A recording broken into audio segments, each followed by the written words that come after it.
I'm Jan Jacobs, and my Osage name is Wajajimeshechi, and that means Sacred Osage Woman.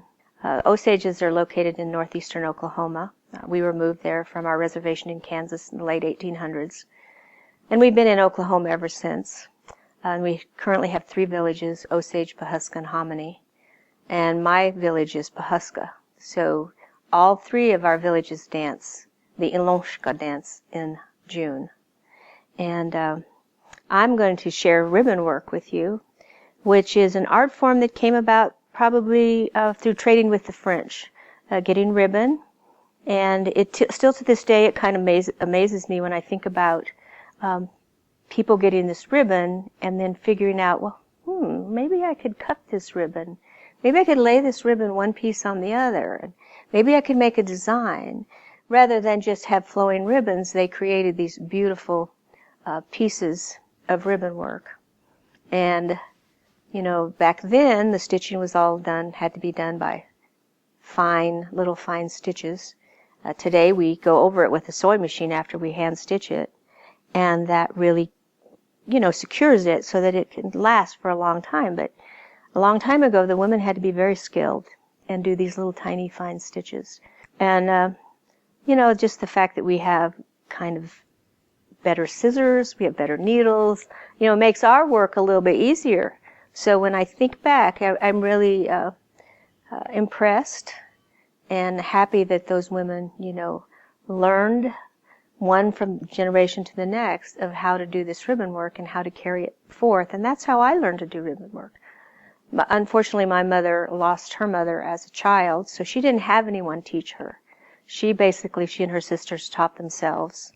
And then they opened a store in Pawhuska, Oklahoma, and were able to make Osage clothes for men and women so that they could come in and purchase clothing for the dances, which was kind of a first. I was in the 4th grade when she opened her store. So I was young enough to kind of, in the summers, go over and spend some time there. Of course, I was a kid, so I always did all summer kind of stuff too.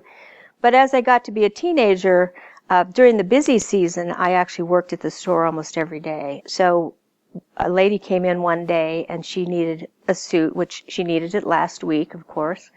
And my mom said, well, we've only got like 3 weeks, but maybe we can get it for you. And she said, my daughter can do it for you. And the lady looked at me like, she knows how to do ribbon work?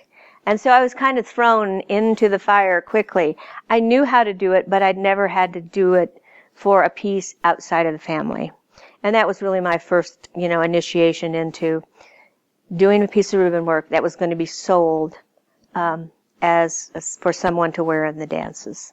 And so that was a pretty remarkable thing to me, that my mom had the faith in me and knew that I would do a good job.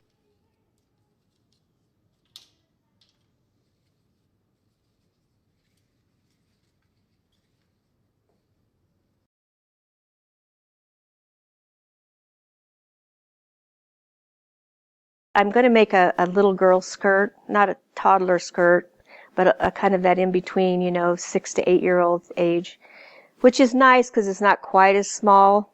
The smaller the ribbon work, a little more tedious it is. So as the piece gets, and the ribbon work design gets a little larger, it's a little bit easier, and it goes a little quicker. I've decided that since I want people to understand kind of the whole process of ribbon work, I'm going to start at the very beginning. I have the luxury of graph paper, so I'm going to create my design on graph paper, and then I'll transfer that to a little thicker paper, like a folder paper, and cut that, and then that'll become my template.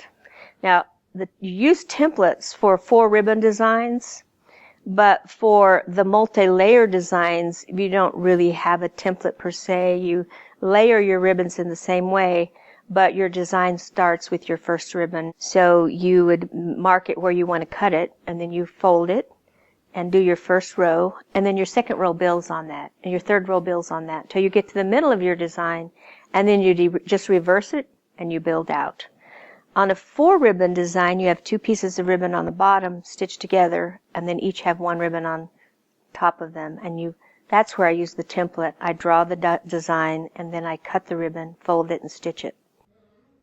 So I'm nothing like my mom. My mom was, you know, the cream of the crop.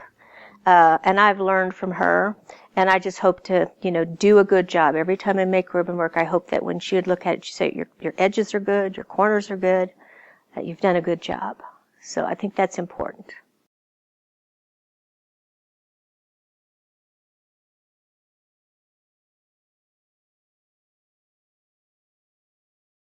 To me, it is an art. It's just as much an art as a beautiful painting or a lovely melody. It has that much significance to me because it has a deeper meaning. This is a part of my people. And if I don't do something about it, or if I didn't ever try to do anything about it, in time it could be lost. And I am one who feel like that we should call this our dress or a man's suit, not a costume. And so I hear Indian people saying that this is a costume, or they had on their costumes, because on that I'm very definite about, because when I get into my Osage dress, I'm not pretending, and that's what costume makes me think of. You go to a costume party, you're pretending to be thus and so, but not for me. When I put on my clothes, it's for real. I'm not pretending I'm anything but what I am.